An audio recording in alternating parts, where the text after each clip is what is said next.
سلام، امیدوارم حالتون خوب باشه. محمد خسروی هستم در خدمت شما با یک ویدیو دیگه و تو این ویدیو میخوام بهتون بگم که چجوری مکعب روبیک 4x4 رو با یه روش خیلی ساده حل بکنید.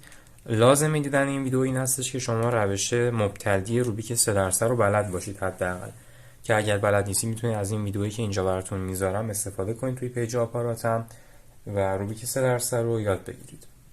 خب هدف ما توی حل روبیک 4x4 این هستش که ما باید این مکعب رو به یه مکعب 3x تبدیل بکنیم و بعد مثل مکعب 3x حلش بکنیم.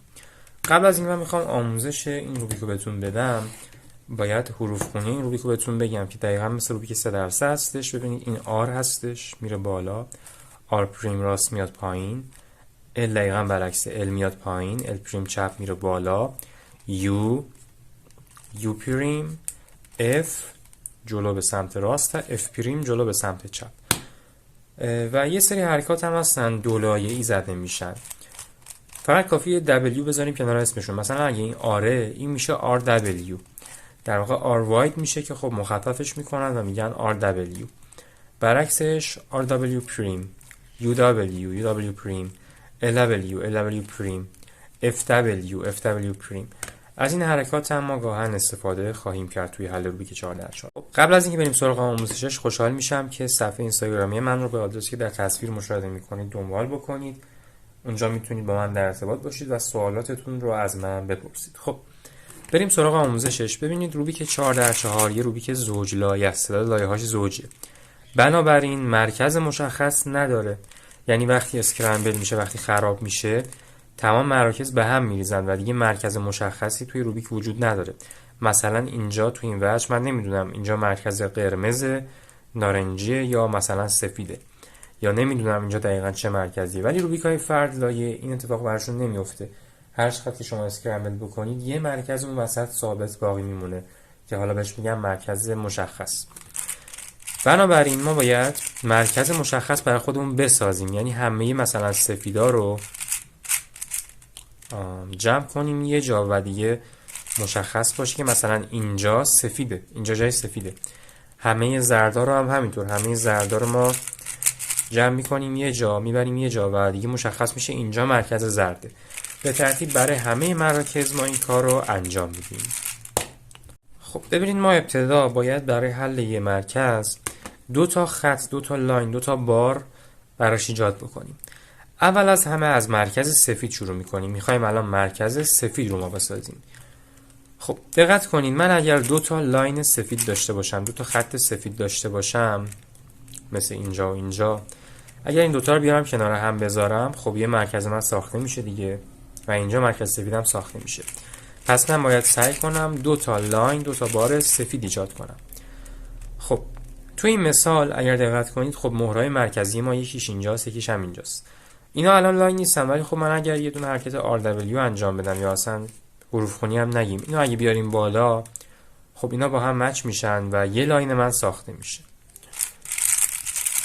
یه مثال دیگه. خب اینجا هم همینطور. اینجا هم ببینید با یه حرکت UW، یعنی اگه ما اینو بیاریم سمت چپ، این دو تا به هم وصل میشن و یه لاین ما ساخته میشه. حالا به فرض مثال اگه اینجا بود، اینجا اگر بود چیکار کنیم؟ خب کافیه که ما یه دونه L قبلش بزنیم، یه دونه R پریم قبلش بزنیم و بعد بیاریم به هم بچسبونیم. یا اگر اینجا بود کافیه که دونه F پریم بزنیم که اینا تو این موقعیت قرار بگیرن که وقتی که ما UW میزنیم به هم بچسبن. یا ممکنه مثلا به این حالت بود، ممکنه که اینجوری بود. اگر این شکلی بود کافیه که ما یه دونه R بزنیم بعد اینا رو به هم بچسبونیم. R بزنیم که این بیاد اینجا بعد بهش بچسبه، چون میدونید دیگه اگر از اینجا ما بیاریمش کنار اینا لاین نمیشن با. یا یه دونه F بزنیم و بعدش در واقع اگر اینجا بود یه دونه F پریم بزنیم و بعدش به هم بچسبونیم. یا برای مثال اگه تو این موقعیت بود میتونیم F بزنیم و بعد UW بزنیم که به هم متصل بشن. پس لاین رو ما به این صورت میسازیم. خب من یه لاین ساختم و این لاینی که ساختم رو میذارم پایین دست چپ. پایین دست چپ یعنی پایین دست راست هم نه، پایین دست چپ. خب حالا میرم سراغ دو تا قطعه سفید بعدی که اینجا و اینجا هستن. الان ببینید ما نباید حرکت L و LW استفاده کنیم، فقط با حرکت RW، R و U و F میتونیم این دوتا رو با هم مچ کنیم. خب اینجا واضحه که اگر من ببینیم این الان باید پایین سمت چپ باشه، حواسم به این هست. خب اینجا الان واضحه که من اگر یو بزنم میتونم با حرکت آر پریم یا آر دبلیو پریم اینا رو با هم مچ کنم، یا برعکسش میتونم اف بزنم که وقتی اینا آوردم پایین اینا با هم مچ بشن. خب دو تا لاینم رو الان ساختم، کافی اینا رو به موازات هم قرار بدم و بفرستمشون پایین تا با هم مچ بشن. میبینید که یه مرکزمون اینجا ساخته شد. خب بریم یه مثال دیگه بزنیم. من مکعب رو اسکرامبل میکنم. خب به نظرم کافیه. ببینید اینجا الان ما مرکز سفیدمون اینجا و اینجا و اینجا و اینجا هستن، 4 تا قطعه مرکز سفیدمون. خب من میدونم اگر یه دونه یو دبلیو بزنم میتونم این دو تا لاین، این یه دونه لاینمو بسازم، این دو تا رو با هم مچ کنم. یا شما میتونید این کار نکنید، میتونید مثلا یو بزنید این بیاد اینجا و بعد بفرستینش پایین که با این مچ بشه. ولی خب یو دبلیو اینجا ساده تره. من یو دبلیو میزنم، میگیرمش پایین، میذارمش دست چپ، حتما باید پایین دست چپ باشه. و خب حالا این دوتا رو باید با هم مچ کنم دیگه، دوتا قطعه سفیدمون اینجا هستن.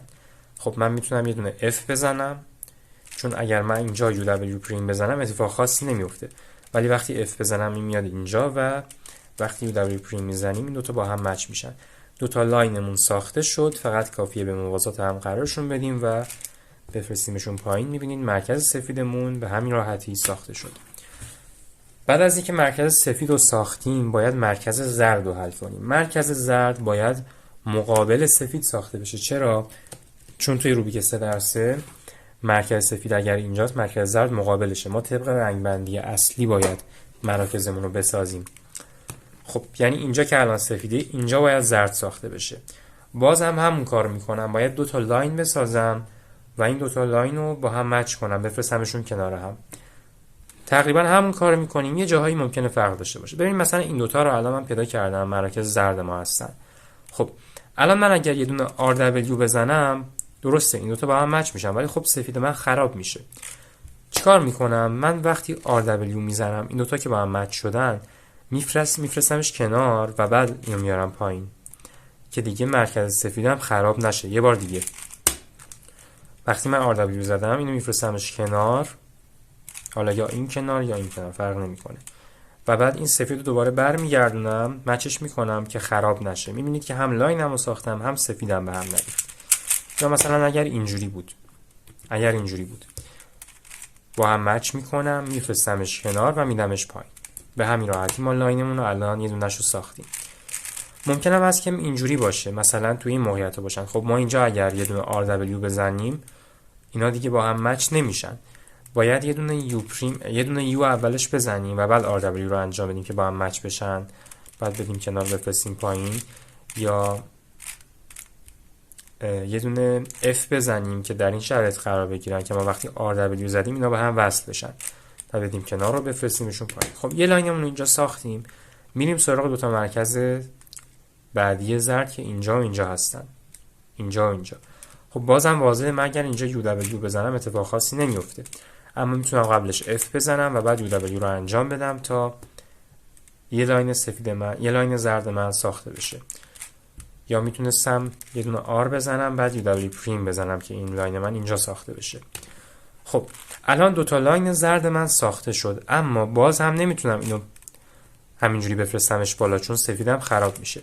ببینید دقت کنید وقتی شما دوتا لاین زرد ساختید این دوتا رو روی هم قرار میدید، یعنی هر دوتا رو میارید سمت راست یا هر دوتا رو میارید سمت چپ. من پیشنهادم اینه هر دوتا رو بیارید سمت راست.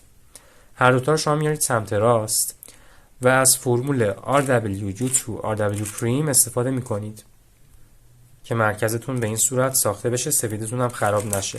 در واقع ما اینو میفرستیمش بالا، میدیمش کنار، دوتا میچرخونیمش و اینو میدیم دوباره پایین که مرکزمون خراب نشه.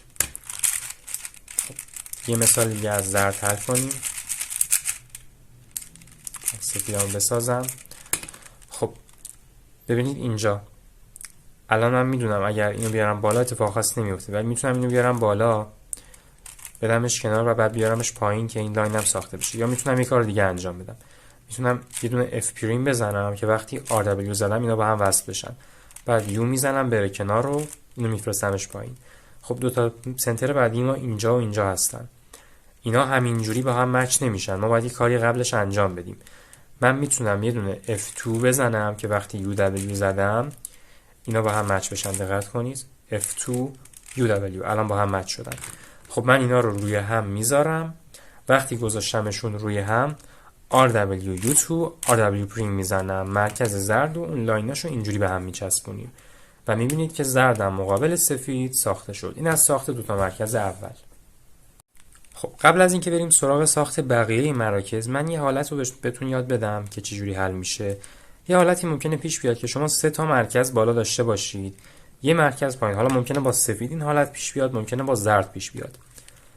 برای حل این شما باید اون قطعه دیگر رو پیدا کنید، اون یه دونه زردی که قرار اینجا باشه رو پیدا کنید و میبینید که این شبیه دال هست، شبیه ال، شبیه زاویه است. ببینید رأس این زاویه کجاست، یعنی شکستگی این دال کجاست. الان شکستگیش اینجا هستش. ما میایم چیکار میکنیم؟ میایم 4 تا خونه پایینتر از این شکستگی رو میشماریم. 1 2 3 4 و اون زردی که اینجاست شما باید بزنیم تو این خونه، یعنی یه دونه F باید بزنیم. حالا وقتی این کارو کردیم اینو میفرستیم بالا، یه لاینی که ایجاد میشه رو میفرستیم اینور و اینو میاریمش پایین. میبینید که حل شد. یا مثلا اگر به این صورت بود بازم فرق نمیکنه. الان شکستگی ما رأس زاویه ما اینجاست. 4 تا پایینترشو میشماریم. 1 2 3 4. این زرده الان باید اینجا باشه، پس یه دونه F2 باید بزنیم. حالا که F2 زدیم اینا رو با هم مچ میکنیم، میفرستیمشون کنار و میاریمشون پایین. میبینید که این مرکز هم به این صورت ساخته میشه. این هم حالتیه که ممکنه براتون پیش بیاد، میتونید با این نکته خیلی ساده حلش بکنید.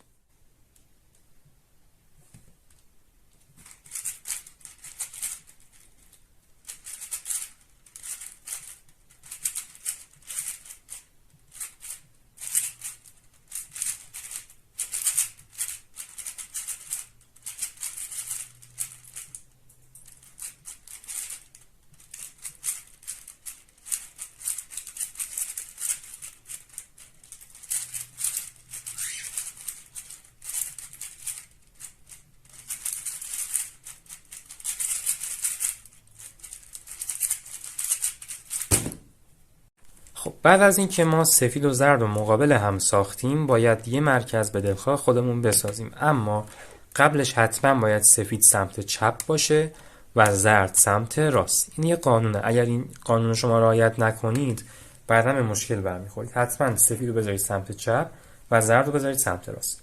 حالا میام یه مرکز به دلخواه خودم انجام میدم و میسازم دقیقا به همون روش لاین سازی. خب من الان شروع میکنم از نارنجی، چون یه لاین داره. شما میتونید از قرمزم شروع کنید، از سبزم شروع کنید، فرق نمیکنه. لاین نارنجی رو من اگه انتخاب کردم باید بذارمش سمت چپ. سمت چپ میذارمش، میگردم دنبال اون قطعه‌های بعدی نارنجی که اینجا و اینجا هستن. خب من یه دونه یو میزنم، بعد اینا رو با هم وصل میکنم. حالا که با هم وصل شدن، با هم مچ شدن، میارمشون کنار هم. دو تا لاین نارنجی رو کنار هم قرار میدم تا مرکز نارنجی ساخته بشه. دقت کنید اینجا توی این مرحله ساخت بقیه مراکز حرکت UW ما نداریم، چون اگر هر حرکت دولایه U انجام بدید شما مرکزتون رو از دست میدید و مرکز سفید و زرد دیگه خراب میشن. هر کاری که میکنیم اکثرا با U، RW، LW، R و L هستش و حالا بعضی مواقع هم F. خب من الان نارنجی رو ساختم. شما میتونید هر مرکز دیگه رو هم بسازید. وقتی نارنجی رو ساختید باید برید بالای نارنجی رو انجام بدید و حل کنید. اما بالای نارنجی نمیتونید هر رنگی دلتون خواسته انجام بدید. باید از روی روبیک 3x3 نگاه کنید، از روبیک 3x3 کمک بگیرید، ببینید واقعا بالای نارنجی چه مرکزیه. کافیه سفید رو بذارید سمت چپ، زرد رو بذارید سمت راست. خب میبینیم الان بالای مرکز نارنجی مرکز سبز هستش. پس من بالای نارنجی باید سبز رو حل کنم. اینجا باید سبز بشه. به فرض مثال شما قرمز رو ساختید. بالای قرمز رو باید انجام بدید. بالای قرمز رو نگاه میکنید. بالای قرمز الان مرکز آبیه. پس بالای قرمزتون باید آبی رو بسازید، یا اگه آبی ساختید بالاش باید نارنجی رو حل کنید. طبق این ترتیب باید پیش برید و اینجوری باید مراکز رو بسازید. این ترتیب رنگ‌ها خیلی مهمه. دقت کنید وقتی میخواید تشخیص بدید باید سفید سمت چپ و زرد سمت راست باشه. دقیقاً جوری که روبیک 4x4 رو دست گرفتید. خب پس من اینجا باید سبز رو این بالا بسازم. خب یه لاین سبز حاضر آماده اینجا هست، میفرستمش سمت چپ، میگردم دنبال قطعه‌های بعدی سبز که اینجا و اینجا هستن. خب ببینید الان من میتونم این دوتا رو به این صورت با هم مچ کنم، ولی خب این نارنجی که ساختم نباید خراب بشه. من میام اینا رو با هم مچ میکنم، میفرستمشون کنار و بعد برمیگردونم. دقت کنید من اگه مچ بکنم این خراب میشه. من یه لحظه اینو میفرستمش کنار و برش میگردونم که این مرکز من اینجا دست نخورده باقی بمونه. خب حالا اینجا هر دوتا رو میذاریم سمت چپ. وقتی دوتا لاین ساختیم هر دوتا رو میذاریم سمت چپ، میزنیم RW2 RW پریم، دقیقا همون فرمولی که توی ساختن زرد داشتیم. جفتشون رو میذاریم روی هم سمت چپ RW2 RW پریم. خب من الان سبز رو ساختم، باید برم بالاشو حل کنم. بالای سبز قرمزه، پس حتما اینجا باید قرمز حل بشه. خب یه لاین قرمز که حاضر و آماده هست، من اینو میفرستم سمت چپ. لاین بعدیش هم اینجا باز آماده است، روی هم دیگه میذارمشون سمت چپ باید بشن. میزنم RW2 RW پریم، میبینید که با هم مچ شدن. مرکز آخرمون هم خود به خود طبیعیه که ساخته بشه. میبینید بالای قرمز باید آبی باشه و اینجا هم دقیقا آبی ساخته شده. به این ترتیب همه مراکز رو ما حل کردیم. بریم یه مثال دیگه ازش بزنم براتون، از ابتدا تا آخر من مراکز رو براتون بسازم. خب اول از همه شروع میکنیم از سفید. خب یه لاین سفید اینجا حاضر و آماده است، میذاریم سمت چپ پایین. خب بازم اینجا من دوران دادم، باید اینجاشو تغییر بدم، باید بزنم سمت چپ پایین. حالا این دوتا سفید من اینجا هستن، یوتو میزنم با آر پریم مچشون میکنم. دوتا لاین هم ساخته شد، فقط کافیه که بذارمشون کنار هم. خب میریم سراغ ساختن زرد. گفتیم زرد باید مقابل سفید ساخته بشه. خب میگردیم دنبال قطعه مرکزی زرد. مثلا من اینجا و اینجا پیدا کردم، اگر یه دونه آر بزنم بعدش UW، این دوتا با هم مچ میشن، لاین میشن. خب گفتم میذاریمش سمت راست و اینو نمیتونیم همینجوری بفرستیم بالا، باید فرمول RW2 RW پریم رو بزنیم. خب دوتا قطعه بعدی مرکز زرد اینجا هستن. خب اینا الان تو این شرایطن. من یه لحظه اینو میفرستمش کنار که از هم جدا بشن. بعد حالا یه دونه آر مثلا میزنم یا یه دونه اف هم میتونم بزنم. مثلا یه دونه آر میزنم بعد با UW این دوتا رو با هم مچ میکنم. خب دوتا لاین زردمون ساخته شد، روی هم سمت راست میذاریمشون، میزنیم RW2 RW پریم و مرکز زردمون ساخته شد. خب حالا مرکز زرد رو میذاریم سمت راست، سفید رو میذاریم سمت چپ. شروع میکنیم یه مرکز به دلهای خودمون میسازیم. من از قرمز شروع میکنم چون یه لاین آماده داره. لاینش رو میذاریم سمت چپ، میریم دنبال اون دوتا قطعه بعدی مرکز قرمز که اینجا و اینجا هستن. واضحه که من اگر اینجا U2 RW پریم بزنم با هم مچ میشن. یه لاین اینجاست، یه لاین هم اینجاست، اینا رو به هم وصل میکنم. خب بالای قرمز باید چه رنگی ساخته بشه؟ آبی. آبی رو اینجا میسازم. خب من یه لاین اینجا دارم، دقت کنید لاین رو میخوایم بیاریم پایین، تو این وجه قرار بدیم، میذاریم سمت چپ، فرمول RW2 RW پریم رو میزنیم. این اومد اینجا. خب میفرستمش سمت چپ. دو تا قطعه بعدی آبی اینجا هستن، اینا رو با هم مچ میکنم. اما همین مچ کردن کافی نیست، باید شما بفرستیدش کنار و دوباره اینو برگردونید پایین که مرکزی که ساختید خراب نشه. دو تا لاین آبی دارم، میذارم روی هم دیگه سمت چپ، میذارم RW2 RW پریم. خب اینجا دقیقا همون شکلیه که بهتون گفتم، شکل داله، شکل زاویه است. این شکستگی الان اینجاست و اینجا هم میدونیم که نارنجی باید حل بشه دیگه، بالای آبی نارنجیه، اینجا الان قرار نارنجی بشه. یه شکستگی زاویه نارنجی دارم. خب رأسش اینجاست، 4 تا رنگ بالاترش میشمارم، 1 2 3 4. این نارنجی باید اینجا باشه، میارمش اینجا، این دوتا رو با هم مچ میکنم، میفرستمش کنار و میارمش پایین. میبینید که به همین راحتی تمام مرکز ما طبق رنگ بندی ساخته شد و به این صورت. اینم از این مرحله. بریم سراغ مرحله بعدی.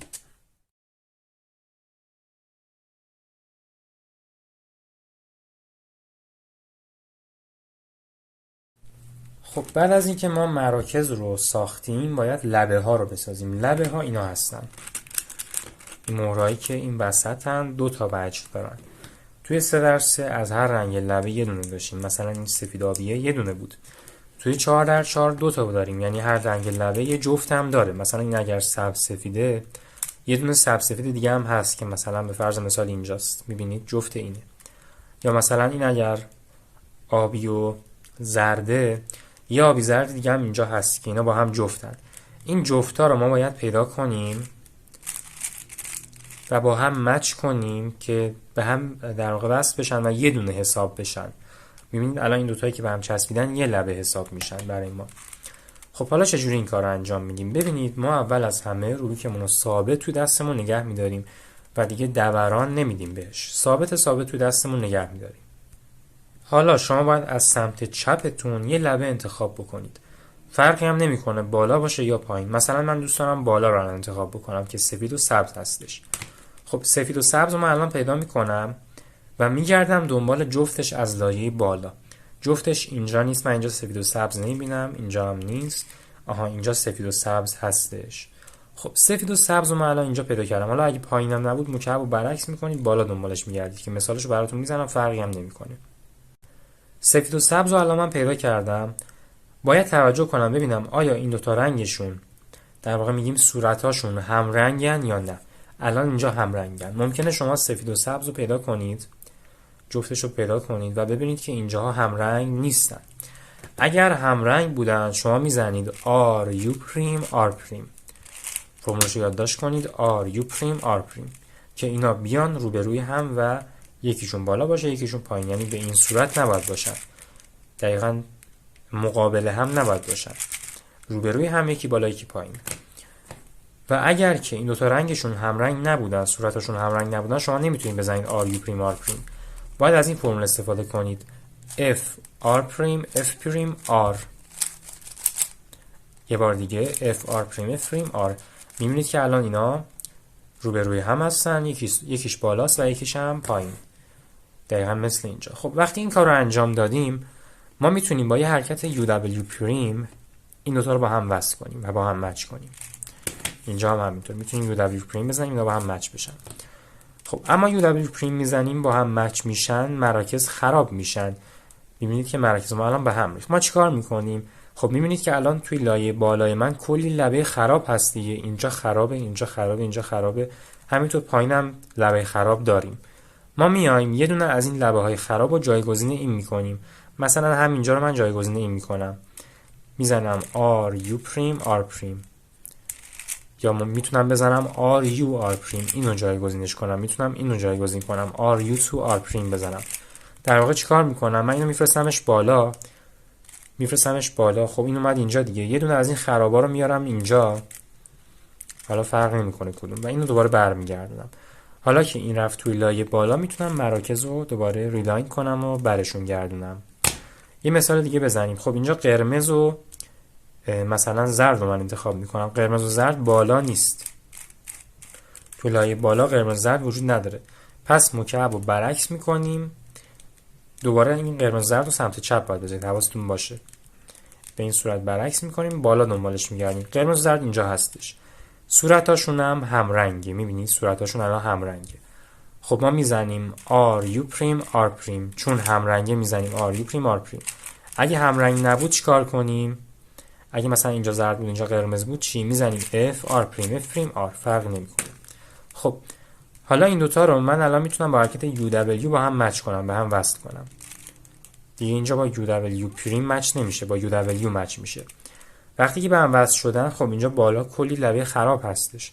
من اینو میفرستمش بالا، یه دونه از این خرابا رو جایگزینش میکنم و میفرستمش پایین. حالا دوباره مرکزها رو ریلاین میکنم، برشون میگردونم. خب لبه بعدی من مثلا قرمز و آبی هستش. قرمز و آبی اینجا نیست، اینجا نیست، اینجا هست، همرنگ هم هستن. پس میزنم RU پریم R پریم. اینا اومدن روبروی هم، من با هم مچشون میکنم، میفرستمش بالا، یه دونه از این خرابا رو جایگزینش میکنم و برش میگردونم پایین. حالا مرکزها رو دوباره برمیگردونم تا درست بشن.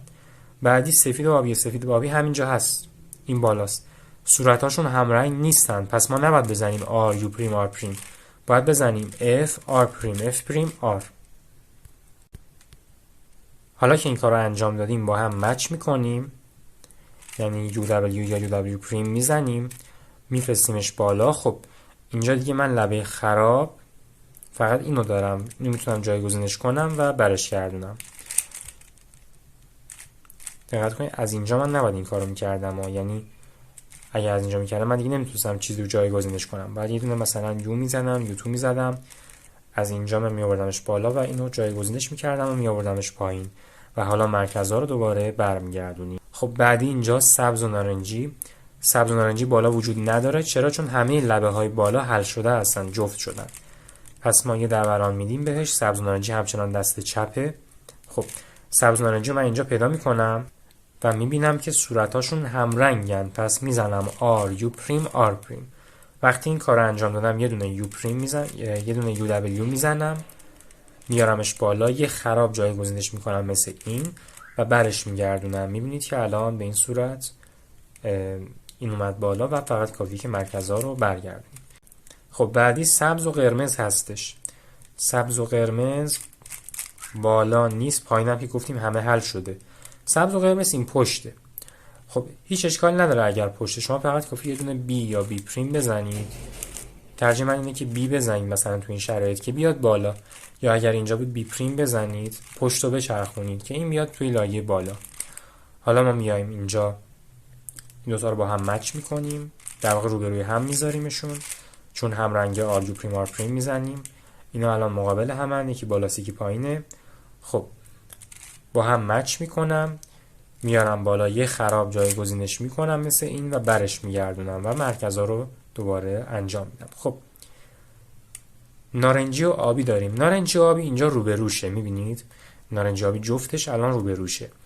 اگر اینجا بود، یعنی یکی بالا بود یکی پایین بود، خیلی خوب بود، ما فقط کافی بود اینا رو با هم در واقع به هم وصل کنیم و بفرستیمشون بالا. اما الان اینجوری نیست. الان میبینید که این نارنجی و آبی توی خطن و بالا و پایین نیستن. اگر اینجوری بود شما فقط کافیه که اینو در بیارید، از اینجا بزنید R U R پریم. حالا نارنجی و آبی اینجاست تو لایه بالا، صورتاشون هم همرنگ نیست، میزنیم F R پریم F پریم R. الان اومد رو بروش. خب حالا یه دونه UW پریم میزنیم با هم مچ بشن، میفرستیمش بالا، یه خراب جایگزینش میکنیم و برمیگردونیم و مرکزها رو دوباره حل میکنیم. میبینید که تمام لبه های ما الان جفت شدن. شما این کار رو باید انقدر ادامه بدید که همه لبه هاتون جفت بشن. دو تا نکته خیلی مهم رو باید بهش توجه کنید، ممکنه که براتون پیش بیاد. ممکنه که شما یه دونه لبه رو با هم مچ کنید، بفرستینش بالا و هر چقدر نگاه کنید ببینید که اصلا لبه خرابی بالا نیست که شما جایگزینش بکنید. یا مثلا برعکسش کنید، ببینید پایینم لبه، اون لایه پایینم لبه خرابی نداره که شما جایگزینش بکنید. اینجا باید ما چیکار کنیم؟ ببینید وقتی بالا و پایین لبه خراب ندارید، شما یه دونه از این لبه های خراب این وسط رو، مثل اینی که الان خرابه، یه دونه از این لبه خرابا رو میفرستید بالا که جایگزین یه دونه از این لبه های درست بشه. بعد شما اینا رو با هم مچ میکنید، میفرستید بالا، جایگزین این میکنید و برمیگردیندش. به این صورت میبینید که این ارورتون برطرف میشه. و نکته دومی که باید بهش توجه کنید این هستش که شما در واقع ممکنه به یه حالتی بر بخورید که هیچ لبه خرابی بالا نباشه، تو لایه وسط هم نباشه، پایین هم نباشه و دو تا لبه حل نشده هنوز داشته باشید. ببینید الان بالا همه حل شده، پایین هم همه جفت شدن، وسط هم این دو تا جایگاه ما جفتن، فقط دو تا لبه خراب وجود داره. وقتی فقط دو تا لبه خراب وجود داره ما دیگه نباید به اون روش قبلی حل کنیم. اینجا یه ارور داریم، ارور لبه ها هستش. شما باید این دوتا رو به فرض مثلا این دوتا رو جوری مقابل هم قرار بدید که توی یه خط باشن، برعکس دفعه قبل که میگفتیم باید یکی بالا باشه یکی پایین. ببینید الان این سبز و سفیدا رو باید جوری قرار بدیم که توی یه خط باشن. مثلا اگر اینجوری بود هم رنگ نبود، شما برعکس عمل میکنید، نمیزنید F R پریم F پریم R، میزنید R U پریم R پریم که اینا مقابل هم بیان. و اگر هم که هم رنگ بودن، صورتاشون هم رنگ بود، نمیزنید R U پریم R پریم مثل مرحله قبل، برعکسش رو انجام میدید، میزنید F R پریم F پریم R که اینا بیان مقابل هم و توی یه خط باشن. حالا این فرمول رو میزنیم، فرمولش اینه UW پریم R U R پریم F R پریم F پریم R UW و میبینید که این دوتا هم حل میشن. یه بار دیگه UW پریم R U R پریم F R پریم F پریم R UW. برای چه حالتی بود؟ برای حالتی بود که فقط دو تا لبه خراب وجود داره که ما نمیتونیم به روش‌های قبلی حلش کنیم. بعد از این فرمول ارور استفاده کنیم تا این ارورمون برطرف بشه. بعد از جفت کردن لبه ها میرسیم به بخش شیرین کار، یعنی حل کردن مکعب 3x3 یا 3x3 استیج. که ما دیگه از الان به بعد با یه مکعب 3 طرفیم وقتی که مراکز و لبه های 4x4 جفت باشه. دقیقاً مثل مکعب 3x3 باید اینو حلش کنیم.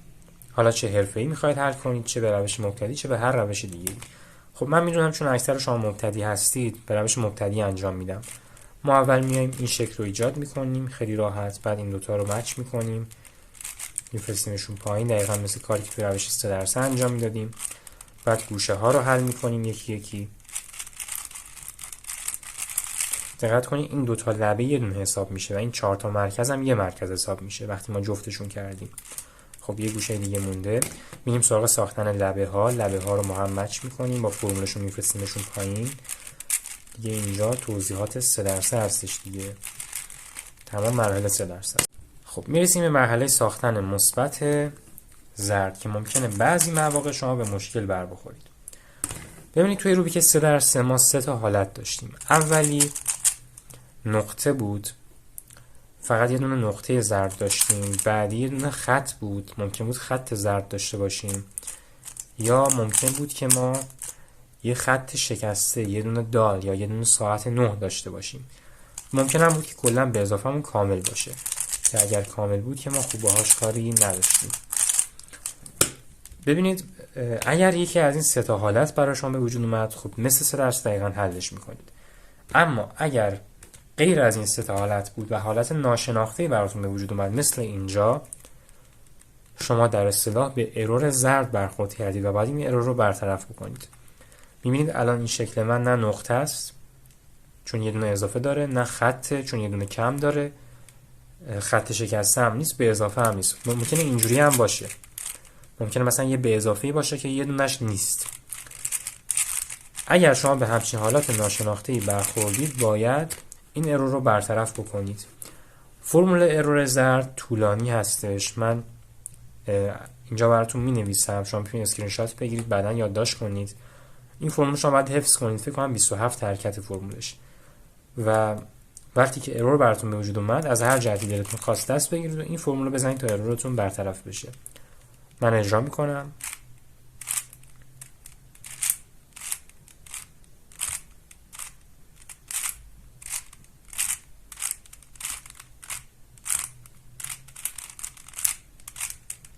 خب می‌بینید که الان من وقتی فرمول ارور زرد رو زدم این ارورم برطرف شد و شکل مثلا الان ساعت 9 یا خط شکسته برام به وجود اومد. میام دقیقاً مثل 3x3 حلش میکنم. بعد ماهی داریم، ماهی رو انجام میدیم. بازم میگم شما میتونید حرفه‌ای به روش حرفه‌ای هم این مرحله رو انجام بدید. کلا بخش 3x3 زیاد اهمیت نداره که با چه روشی حل بشه. و خب میرسیم به مرحله لایه آخر. ما باید جفت رنگ پیدا کنیم. جفت رنگ رو میذاریم سمت چپ، فرمول جفت رنگ رو میزنیم و میرسیم به مرحله دیوار کامل. توی دیوار کامل هم توی 3x3 گفتیم یا ممکنه اصلا دیوار کامل نداشته باشیم یا ممکنه که داشته باشیم یه دونه داشته باشیم که میذاشتیمش پشت. حالتی نبود که 2 تا دیوار کامل داشته باشه، اما اینجا میبینید که من 2 تا دیوار کامل دارم. اینجا هم من به ارور دیوار کامل برخوردم و باید این ارور رو برطرف بکنم. از هر جهتی دلم خواست دست میگیرم، فرمول ارور کامل که این بالا براتون می‌نویسم رو انجام میدیم.